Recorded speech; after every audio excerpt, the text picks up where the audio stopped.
Welcome back to another episode of A Better Way of Earning. I am your host, Dr. Michelle S. Thomas. In today's episode, we are going to discuss digital opportunities and the new workforce. Every generation experiences a technological shift. For previous generations, it was the Industrial Revolution.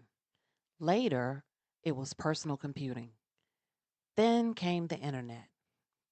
Today, we are living through the rise of automation, artificial intelligence, and digital platforms. And unlike previous shifts, this transformation is happening rapidly. According to research from McKinsey and Company, up to 30% of current work activities could be automated by 2030. That statistic often creates fear. But automation does not only eliminate work, it also creates new forms of work. The real question becomes who adapts quickly enough to participate in the opportunities being created. So, today, let's examine what's happening in the workforce today. There are three major shifts that are reshaping how people earn income. Shift number one, remote work normalization. Before 2020, remote work was often viewed as a perk. Today, it is a structural part of the workforce. Millions of professionals now work for companies located in entirely different cities or even different countries. This expands opportunity, but it also increases competition. Talent pools are now global. Remote work has become one of the most visible changes in the modern workforce. But before we accept it as better or worse, we need to understand what it actually requires. First, let's clarify something many people confuse remote versus hybrid. Remote work means your role is fully location independent, which means wherever you are within the world, you are still successfully able to accomplish and achieve the goals and the task of said position. Hybrid work, on the other hand, means a combination of in office and remote days. That distinction matters because each requires a different level of structure, discipline, and lifestyle adjustment. Let's break this down. For professionals, remote work offers flexibility, but it also introduces new challenges that are often underestimated. One of the biggest is boundary management. When your home becomes your workspace, work hours can extend unintentionally. Personal time becomes less defined. Rest can feel less restorative. But there's also the mental and emotional impact that remote work brings on. Some professionals experience increased focus and productivity. They also find that they've reduced their stress by minimizing the commute or the morning and afternoon commute. However, others experience things like isolation, reduced social interaction, and difficulty disconnecting from work. I'll tell you from my own personal experience. When I began my entrepreneurial journey, I intentionally had an exterior office outside of my home so that I could run my multiple businesses from there, still in the same mindset that I was for decades of getting up, heading to the office, getting work done, having a dedicated time frame, and then leaving and coming back home. It wasn't until a couple of years later that I recognized that the ROI of having that external office was not beneficial for any of my companies. So I made the executive decision to let that external office go and move my operations completely entirely into my home. And again, in the beginning, it was, well, in the beginning, it was chaos trying to get organized. So if anybody's ever done that, then you know what I'm talking about. But once I got things settled and a routine going, I was working from home, still navigating everything. I have a dedicated office space. So that was great, right?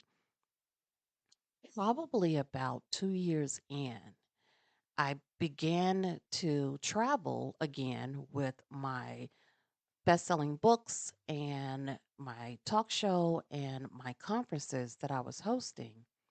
And I started to notice there was a difference in my socialization, not from the fact of not being able to communicate with people or connect with people, but it was something more internal that was happening with me. The energy that it would take for me to actually get out of the house or get into the space that I needed to get into became harder and more of a process for me, which was different.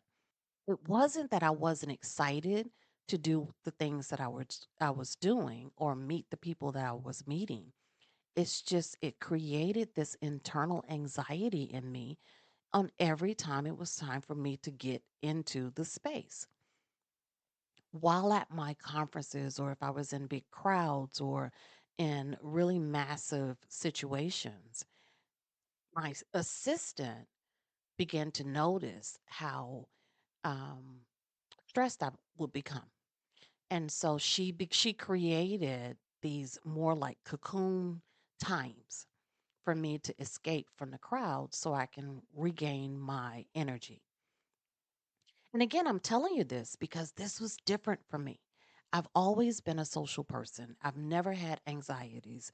I've never experienced this before, and I really could not explain it. I didn't know what was happening. One of my expertise is neuroscience. And so instead of approaching this from an emotional standpoint, I took a dive into what was happening within my brain, exploring the triggers. What was going on? When did it happen? How did it make me feel? And that's where I understood that I was beginning to experience the isolation and the reduced social interaction based off the fact that I never or I rarely left home while I was working. And that process for me, once I realized that again, my assistant built in parameters where I can kind of escape because I would become overstimulated being in these environments now where 3 years, 5 years before, I did not have that experience. The moral of the story for me was I had to begin to condition or restructure my work from home process, needed to build in dedicated times for me to get out of the house, not just for events, not just for meetings, but to get into more socially charged environments so that my body can become used to that again. My brain could readapt to being in those spaces again. And it took a while. It took a moment for that to really re register. You'll be surprised how adaptive your brain becomes. And again, the reason that I'm telling you this story is because I am a social person. I have always been a social person. So even for someone like me, um, I never thought that this would impact me. So there are some people out there that's thinking, well, that's never been my personality, so I won't be one of those that it will impact. But what I found through studies is the more social that you are naturally, the more apt you are or your personality is to experience the shift in the mental and emotional impact. For those who are not social or maybe even introverted, moving and working from home may not feel like isolation. It actually may feel like recharging for them. because if you have a personality where being in large crowds from the beginning creates anxiety, being able to be more productive and working from that home space is more of a protection than an isolation. So, just a little bit of information just so that you can begin to recognize not only which realm, I'm not saying everybody will experience all of the things that we're talking about, but I want you to become aware so that you can build in parameters to ensure that it doesn't become extreme on whichever end of the spectrum it is. Hopefully that helps. Research continues to show that social connection plays a role in our overall well being, and remote work can unintentionally reduce those touch points. So the question becomes, do you have the structure to support yourself in a remote environment? Because remote work doesn't remove responsibility, it redistributes it. Moving on to shift number two, platform economies.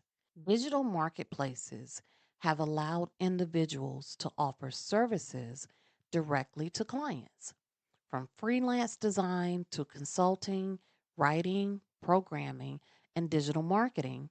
Professionals now can monetize their skills independently. Platforms have created new entry points into entrepreneurship. The rise of digital platforms has created more earning opportunities than ever seen before. We have freelance platforms, marketplaces, learning platforms, and investment platforms. Access is no longer the issue, understanding them is. Because with increased access comes increased decision making. And without clarity, people can sign up for multiple platforms, pay for tools they don't fully use, invest time without clear return, and spread themselves way too thin. More platforms does not automatically mean more income. Better earning comes from better alignment. So here's some practical guidance. Before joining or paying for any platform, ask yourself, one, what is my goal? Is it income generation, skill development, networking, or exposure, or a combination of, of a few? Two, does this platform support that goal clearly?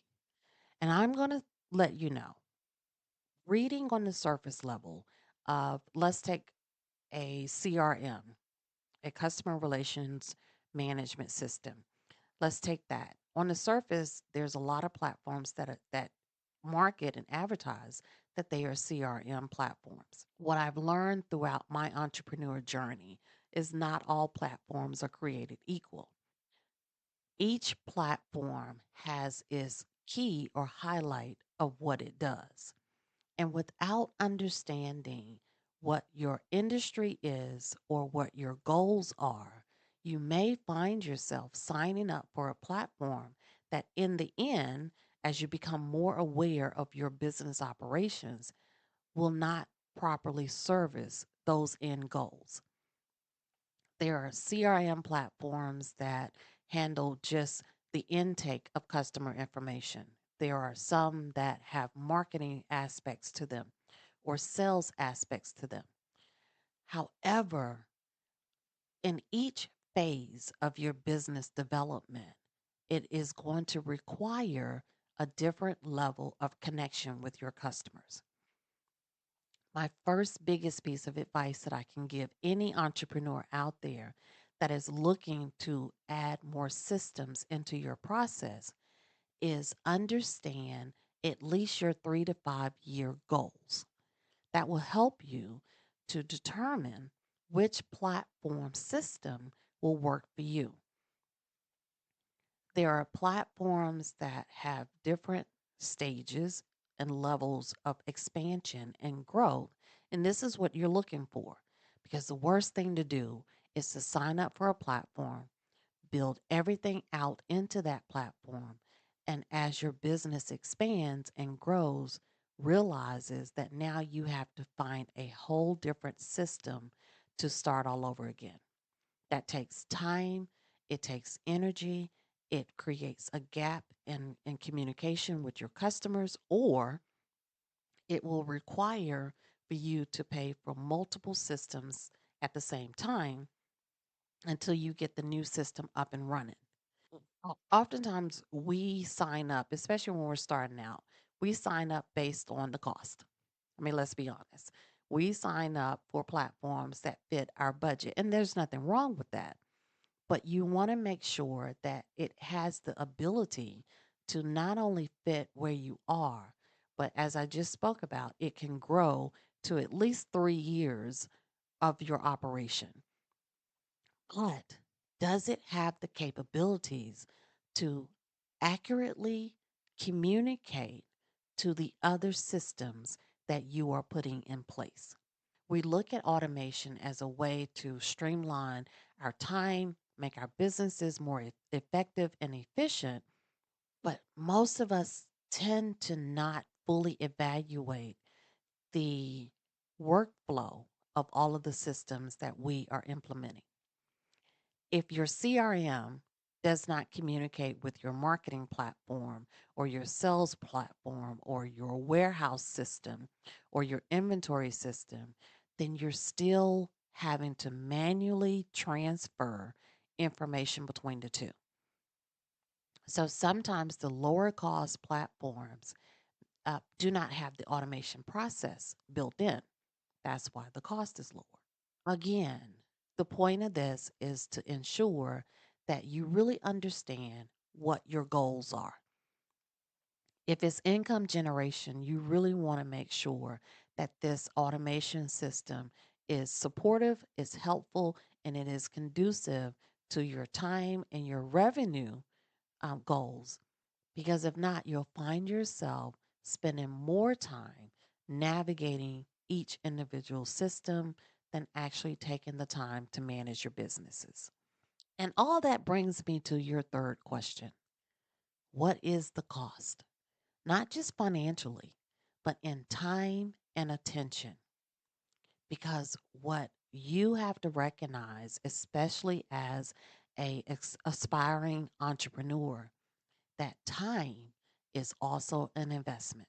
Again, we jump into our business endeavors, and most of us start out alone, but we're not able to actually get into the growth of the business because we're spending so much time managing, navigating, fixing, building the operations. And I will tell you, like anyone else who's been past this point, it is a very time consuming process.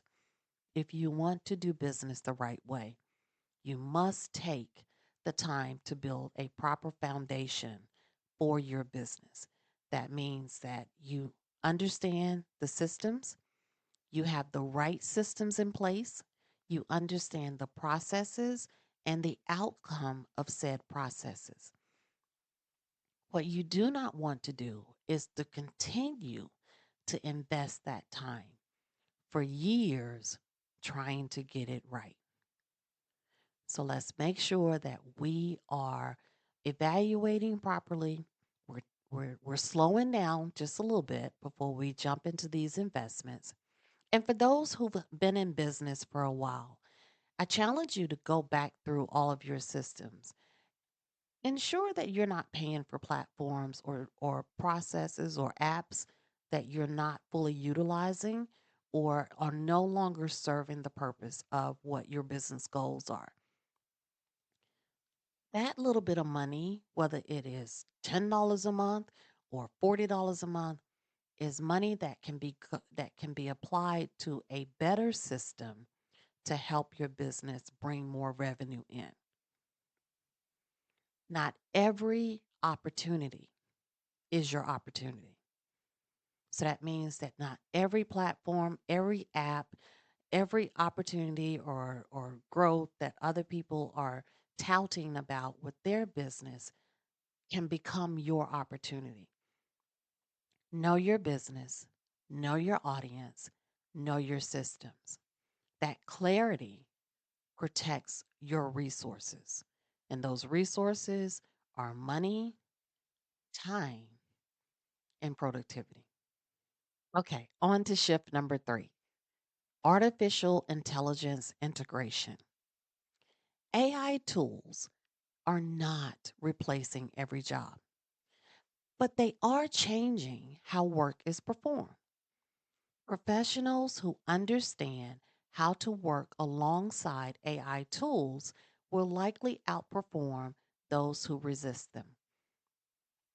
AI today can assist with research, analysis, content development, administrative efficiency. Those who learn to leverage these tools increase productivity tremendously. Let's be honest. Artificial intelligence is one of the most talked about shifts in today's workforce. And for many people, it brings uncertainty. Questions like, will it replace all jobs? Do I really need to learn this? Or am I already behind? Here at A Better Way of Earning, we're here to bring this into perspective. AI, my friends, is a tool.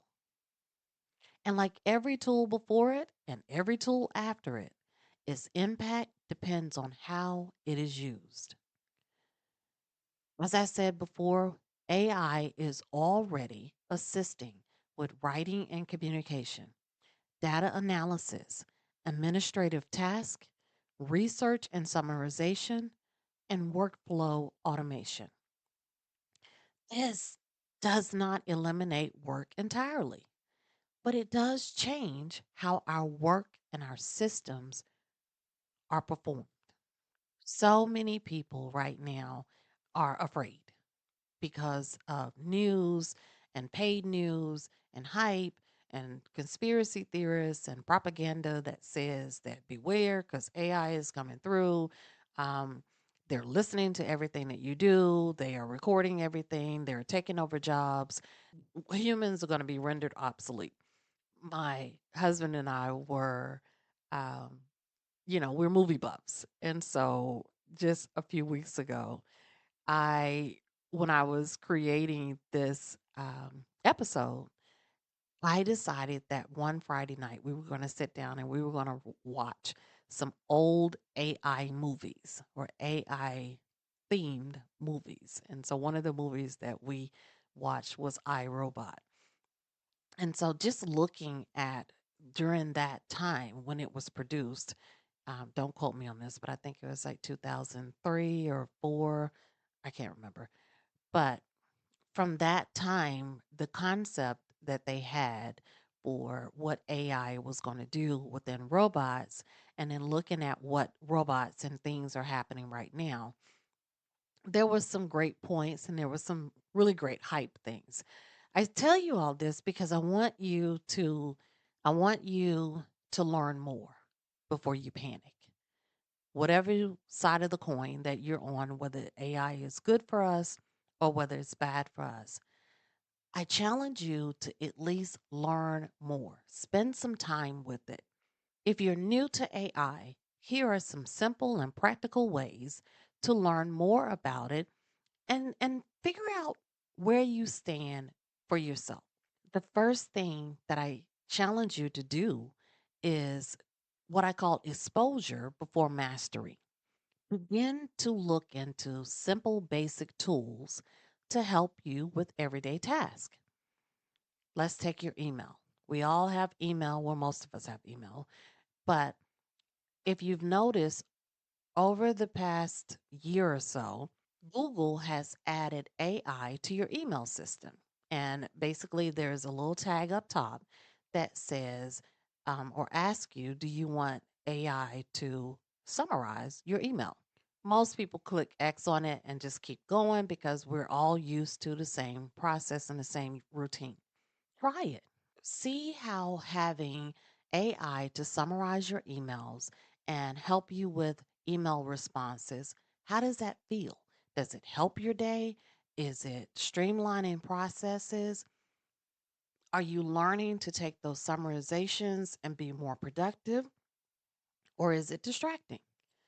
It's totally up to you. The benefit of just being a human being is you have the option of choice.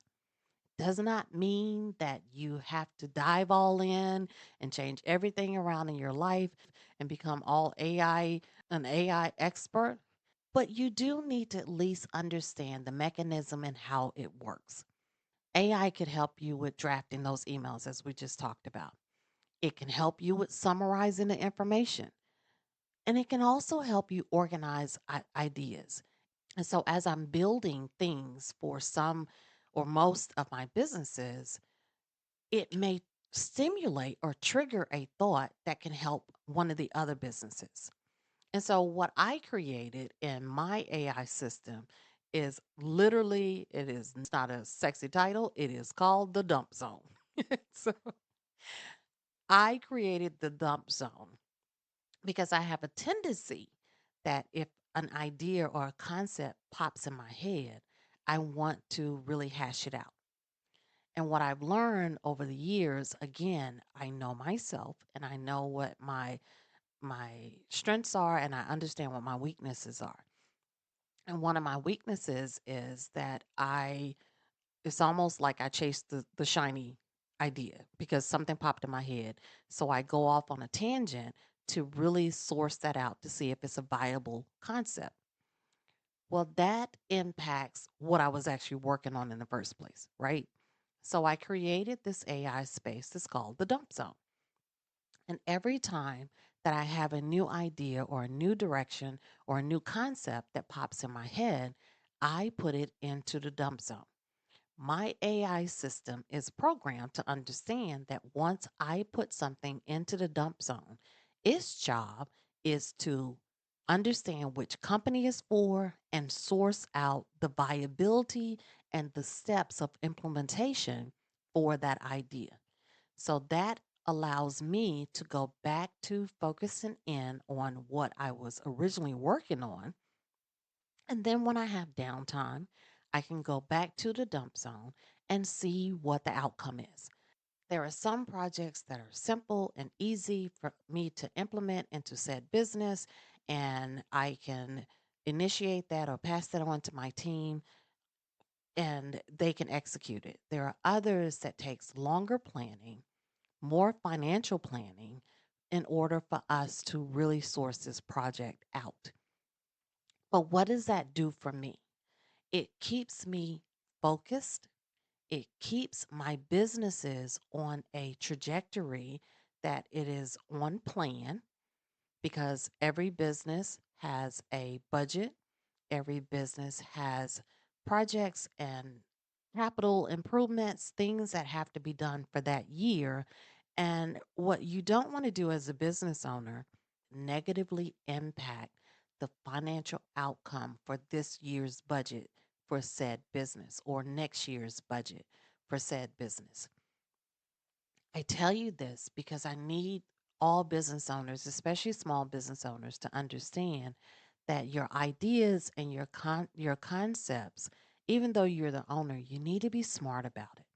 You need to evaluate what that implementation is going to cost your business in interruption, resources, time, and the burn rate that's that budget that you have already established for that year or next year's budget.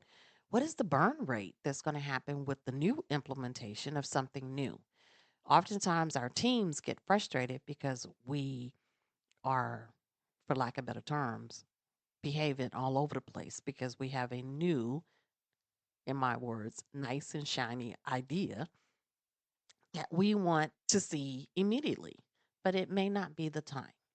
It may not be relevant or even feasible to do for a few years. Some things you have to take really a longer term to plan, evaluate the outcome, measure it up against the economy and Whether you're a product or service based, where we are in the business cycle or the economic cycle. Are we in a recessive period, or are we in the rise of the economy where we can spend more money because customer base is spending more money?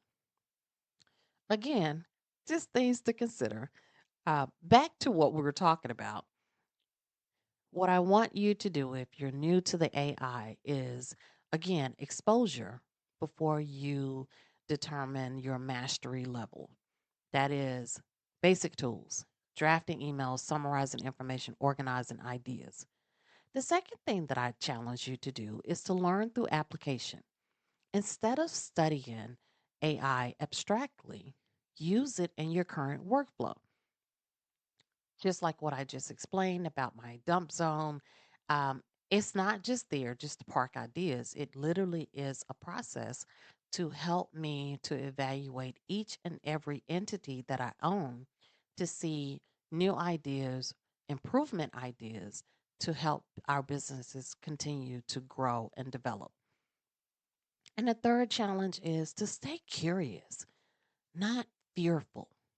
If you spend all your time buying into all of the propaganda and all of the fear management that's happening out here, or the fear marketing that's out here right now, you may render yourself in a circumstance that, as the companies around you, as jobs around you, as the world around you continues to develop and grow, you fall behind. Listen, the point of this, my friends who are just learning about AI, you do not have to become an expert overnight, but you do need to become familiar because AI is here and is not going away anytime soon. Are there good aspects and bad aspects of it? Absolutely. But you decide. You are in control of how much, how little, or what you know about your AI system. Question is no longer, will AI replace me? The better question is, how can I use AI to increase my value? Because professionals who learn to work alongside technology tend to expand their capabilities. Recent workforce reports show continued growth in technology supported roles and digital service industries. At the same time, traditional roles are being redesigned to incorporate new tools. This is not the disappearance of work. This is the evolution of work. And evolution favors adaptability. As we close, I want you to ask yourself this: am I resisting change because it feels unfamiliar? Or am I preparing myself to participate in the next version of the workforce? Because preparation changes everything. As always, remember this: earning is not just about money, it's about access, it is about ownership, it is about the ability to make informed choices in a world that is constantly shifting. You do not have to panic. You do not have to react emotionally, but you do have to stay aware. A better way of earning exists so that we can think clearly, move strategically, and build systems that protect our futures, not just for ourselves, but for the generations watching how we respond to rapid change. If today's conversation challenged you, sit with it. If it stretched you, research it. If it empowered you, apply it. And if you're ready to explore practical tools, real opportunities, and an ecosystem designed to support professionals and companies navigating this modern economy, I invite you to continue the journey with us and bring a friend along, because earning differently is not rebellion, it is evolution. Until next time, stay informed, stay prepared, and mostly important, stay in ownership of your choice.